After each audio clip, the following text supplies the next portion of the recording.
사실은 이게 생명하고 직결되는 것도 아니고 단순하게 미용적인 문제로 생각해 볼 수도 있지만 실제로 탈모가 있는 분들은 머리가 있고 없음이 굉장히 중요하고 특히나 젊은 사람들 같은 경우에는 머리가 없다는 게 그 사람의 그 전체적인 삶에 굉장한 영향을 줄 수도 있습니다.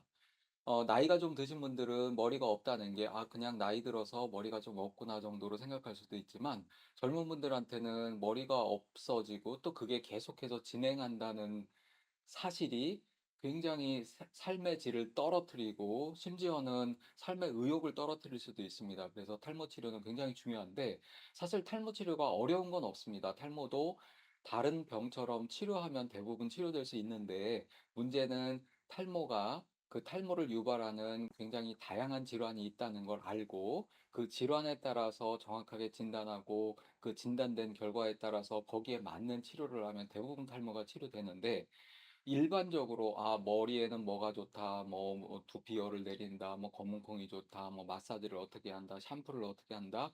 이런 거에 치중하다 보니까 실제로 꼭 필요한 치료를 놓치는 경우도 많습니다. 그래서 이 탈모 치료에 있어서 역사적으로 굉장히 중요한 전환점이 된 게 1997 년에 FDA에서 피나스테라이드 제제를 그 원성분으로 하는 프로페시아라는 약이 나와서 그런 약이 우리가 사실 그동안 치료가 굉장히 어려웠던 게 유전적인 탈모인데 그 유전적인 탈모를 별로 어렵지 않게 치료할 수 있게 되었습니다. 그리고 그 이후에는 그런 약을 바탕으로 해서 사실 약은 장기적으로 탈모가 더 이상 진행되지 않게 막아주는 건데 이미 진행된 경우에는 그 회복을 위한 노력도 다양한 방법으로 하고 있습니다.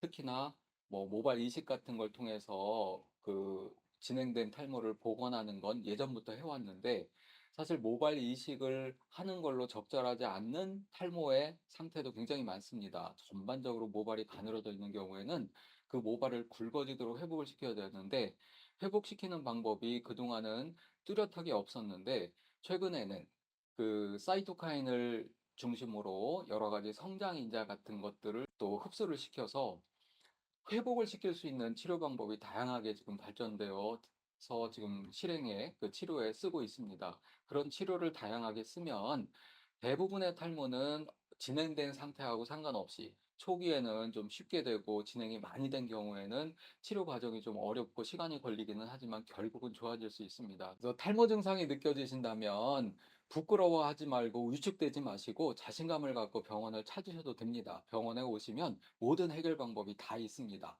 정확하게 내 탈모 상태를 진단하고 그 진단에 맞게 치료하면 대부분 탈모 치료될 수 있습니다. 특히 11월 11일은 탈모 치료의 날로 우리가 정해놨고 그 날을 기점으로 10월 10일부터 11월 10일까지 한 달 동안을 탈모 치료 기간으로 정해서 여러 가지 혜택도 드리고 탈모 치료하는 데 있어서 정보도 드리니까 자신감을 가지고 탈모를 느끼신다면 병원을 찾아서 정확하게 진단하시면 되겠고 11월 11일 탈모 치료의 날 다시 한번 기억해 주시면 좋겠습니다.